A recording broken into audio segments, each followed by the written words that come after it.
Hey everyone, John here! And with the Switch 2 fully revealed, all its features, a chunk of the games, there's a pretty growing sentiment online that the system itself is, well, it's kind of safe. It's mostly an evolution of the original Nintendo Switch, just stronger with a few more features. But I think what's really noteworthy is Sony veteran Shuhei Yoshida is saying this on the Easy Allies podcast. Now, I want to set the record straight a moment. I love Easy Allies. I love Shuhei Yoshida. Do not print in the papers that I got mad, because I'm not mad, okay? Don't you print that in the papers. I'm not mad. But I do disagree with what's being said here. So let's just play a clip of what Shuhei Yoshida says. To me, it was a bit, mixed message from Nintendo. In a sense, I think Nintendo is losing their identity. In my opinion, for me, they are always about creating some new experience, like designing hardware and games, together to create something that amazing, new experience. But Switch 2, as we all anticipated, is a better Switch, right? Now, our buddy Shuhei isn't exactly wrong. Nintendo were being pretty uncharacteristic in that direct. When do you ever hear Nintendo talk about resolution and frame rates? But they said it repeatedly over the course of that presentation. 解像度やフレームレートが向上し、追加ストーリーが登場します。4K、60fps で没入感のある世界を探索するか、フル HD、120fps の滑らかなアクションを楽しむか。It was really weird. Nintendo were using language that PlayStation and Xbox usually use, and the actual Direct itself was hosted by the hardware engineers, which isn't too uncommon. The Switch 1 had a very similar thing, but back then, they were talking about the features of the system, not the features of the hardware and what it's capable of. Whereas here it was like 120 FPS, HDR, 4K. It was a lot of very un-Nintendo things, and I can understand, just paying attention to those bits, why I would feel like this is an iterative Switch that doesn't really do anything new and feels safe. But I don't think that's really the extent of it, okay? So let's talk about what the hardware itself is doing that allows games to grow. And I think looking at the first-party Nintendo side, look at Mario Kart World and Donkey Kong Bonanza, those games aren't ultra-detailed. You compare them to Mario Kart 8 Deluxe and Mario Odyssey, and yeah, there's a graphical evolution, but it's not a vast one. Where those games have evolved is in the gameplay. So Mario Kart has gone open world, and Donkey Kong has gone bashy. You can just bash and destroy everything. Those two games are using the hardware, but not for visual prowess. They're using it for a gameplay potential, which is very Nintendo. But it's not just about how they're using the growth in hardware capability, but it's also about what you can do with the system now. And I think the reason that this doesn't feel gimmicky is because it's already established on PC, right? Mouse controls.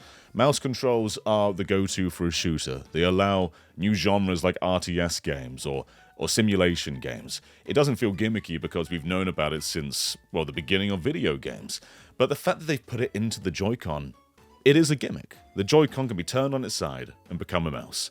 That's something that no other console is doing, and it is going to allow for a plethora of games you wouldn't usually see on a console, but also it allows regular games to use mouse controls. So Metroid Prime 4, you can play with a mouse. Call of Duty, when it eventually comes along on Switch 2, will probably have mouse controls. It is a gimmick. It's something that makes Switch 2 different to the other consoles, and it does make the games different too. And where it evolves beyond PC is both Joy-Con have the mouse sensors. So for games like Dragon Drive, you're using inputs that haven't really been used before. You could plug in two USB mice into your PC, but no one's really doing that, and so developers don't make games for that. But now, it's just built into the system. So if developers want to make a Switch 2 specific game that uses both mice, they can make a very innovative one like this, where you're literally simulating moving wheelchair wheels using the mice as if they're your hands. And we're seeing plenty of other games using it for like a left hand and a right hand. There's a bunch of Mario Party Jamboree mini-games, and then there's also that mouse game. It's called Mousework. It's like part-time UFO meets Snipperclips. And it's both for simultaneous mouse play, but also multiplayer mouse play on the same console. And we just don't see that on PCs. We don't see it on consoles. It's very much a new premise.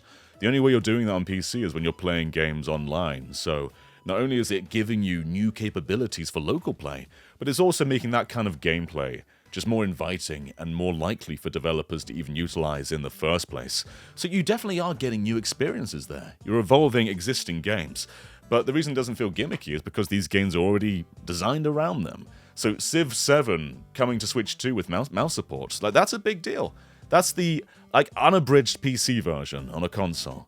Sims 4 will probably come to Switch 2, an unabridged PC version. And that is huge. You're not adapting this game for a controller anymore. That is a massive, massive thing. And it is an evolution that the Switch 1 couldn't do. And there's more to it than that as well. There's also Game Share, which is a feature that I think we should be talking about way more. But it was kind of unclear what it was. But we know a lot more about Game Share now. And we've just learned that Split Fiction uses Game Share. And you may be wondering, who cares? With Split Fiction, you get a guest version anyway. Why would I need to stream a version to somebody else? But here's the really exciting thing, is in Split Fiction, you can send a copy to the Switch 1. So let's say you and your partner are lounging around wanting to play Split Fiction together on Switch 2, but you don't want to deal with split screen. You want your own screen each, but you've only got one Switch 2. Well, you can just send your Switch 2 game to your old Switch 1, and one of you can play on that one of you can play on the other one, and you've got your two dedicated full-screen displays with one copy of the game.